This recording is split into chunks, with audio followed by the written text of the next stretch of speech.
BJP Janasena సాయంతో ఏపీలో అధికారంలోకి వచ్చింది టీడీపీ. కూటమిగా ఏర్పడి అధికారాన్ని పంచుకుంటోంది. 3 పార్టీల నేతలు కలిసికట్టుగా పనిచేస్తున్నారు. పార్టీల పరంగా మాత్రం ఎవరి జెండా వారిదే. ప్రతి పార్టీకి అధ్యక్షులు ఉన్నారు. కానీ విచిత్రం ఏంటంటే ఏపీలో అన్ని పార్టీలపైన టీడీపీ అజమాయిషీయే నడుస్తోందన్న విమర్శలు వస్తున్నాయి.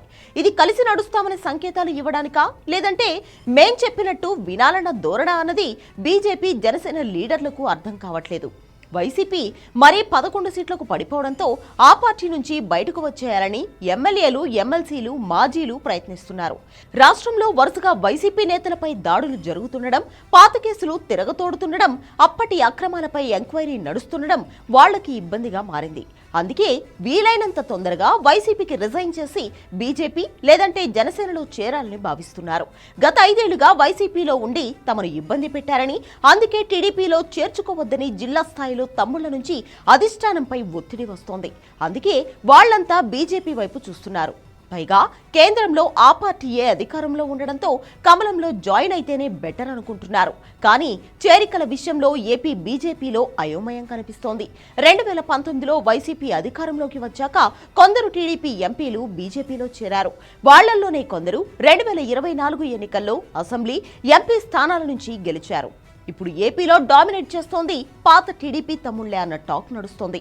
వైసీపీ నుంచి ఎవరిని చేర్చుకోవాలి, ఎవరు వద్దు అన్నది మాజీ టీడీపీ, ప్రస్తుత బీజేపీ లీడర్లే డిసైడ్ చేస్తున్నారు.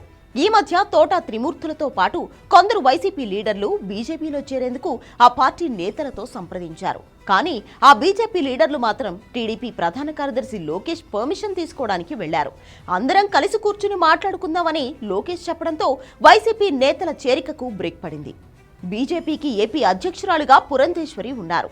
ఆమె ఎంపీగా గెలిచినా ఇంకా ఆ పోస్టులోనే కొనసాగుతున్నారు. అలాంటిది చేరికల విషయంలో బీజేపీ నేతలు లోకేష్ పర్మిషన్ తీసుకోవడం ఏంటని డౌట్ వస్తోంది. ఈ పరిస్థితి చూస్తుంటే ఏపీలో బీజేపీని టీడీపీకి రాసిచ్చారా అన్న విమర్శలు వస్తున్నాయి.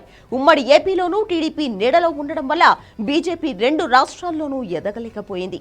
మళ్లీ ఇప్పుడు అదే పరిస్థితి రిపీట్ అవుతోందని ఏపీ కమలం నేతలు వరీ అవుతున్నారు.